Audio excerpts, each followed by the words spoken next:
Here's where it all begins, the door of the classroom.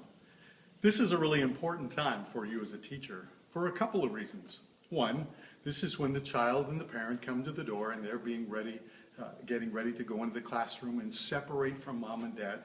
And that can be a little bit of a stressful time for a child, so how you respond to them, how you interact with them is really important. So a couple things I want you to remember.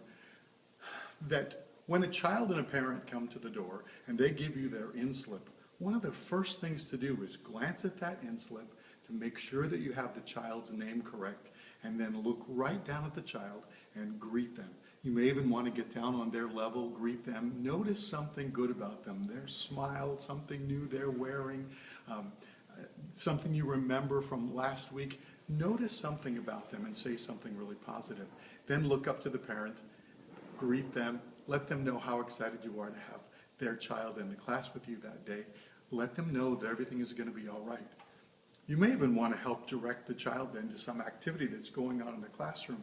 Invite them to come and sit down at the table and begin putting the puzzle together or working on a coloring sheet or doing some fun activity that you had planned. But begin to transition them away from their parents, then saying goodbye to parents, signaling it's okay for them to go ahead and go, and then you help to direct the child back into the classroom. Remember that what parents see happening in the classroom when they drop off and when they pick up, that's what they kind of imagine is going on the whole time. So if your class is a little bit disorderly and kids are just running around and playing when parents drop off, and then when they come at the end, they see again some free time and kids just having a great time running around and playing with each other, in their mind they think this is what's happening the whole time. So I try to always have an activity planned for when the children are arriving, so parents and kids both understand that we have a plan this morning. There is some structure. We are going to have a lesson today. A good time, but a lesson. And then when they come to pick up at the end, I don't want to have finished my lesson so early that we end up with free time. I'd rather parents wait just a moment at the door while you're doing your final activity, maybe praying with the kids or reviewing the memory verse or doing something with them so they see the kind of things you've been doing during the morning. So then when parents come to pick up their child, this is a good time again to say goodbye to the child, say something to them about the day. Maybe as you're giving the paperwork to them to take home to their parents, you can let the parent know, we had a great time today. Today we learned about, and then tell them what you learned, what the theme of the lesson was. And I bet if you ask Timmy, he's going to tell you some of the cool things we did today. Remember this week, make sure that you're sharing like we learned in God's Word. So you kind of give them something to go home with.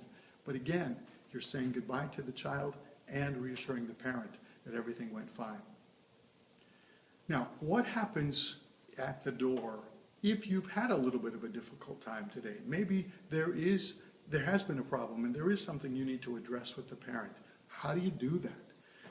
Well, I think the person who's probably most comfortable talking with parents is the one who should be really interacting with the parent. This isn't the job for the youth helper or the assistant teacher. It's really the job of the lead teacher to take that responsibility and talk to parents. So as they come, again, you want to kind of make a three-part interaction with the parents. That first thing is positive.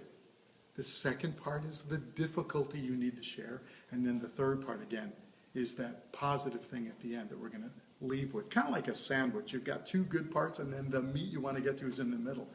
So let them know that I sure love having your kid in my class. You know, he's so full of energy and so excited to be here. We just look forward to seeing him every week. Today, however, we had a little bit of a challenge today, kind of had a hard time focusing, got distracted by the kids around him, and just wasn't really paying attention, or had a little bit of a conflict with another student, and so we had to deal with that. But I just wanted you to know that we had a little bit of a problem, and maybe you can remind him before we come again next week about what good behavior is in the classroom.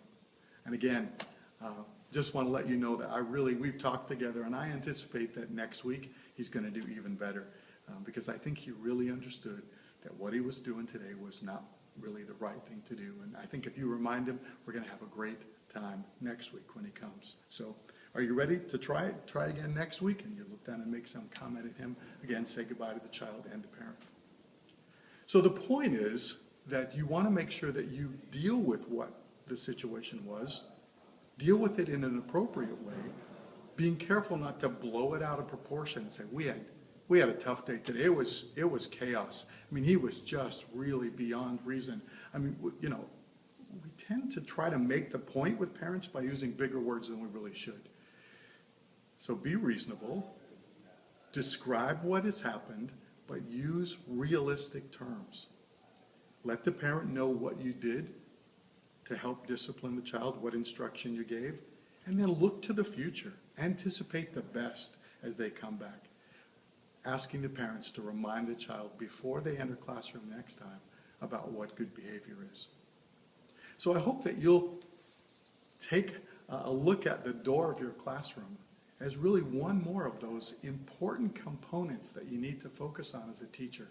And don't neglect that time at the door as you interact with parents and greet and say farewell to the students. We'll see you next time.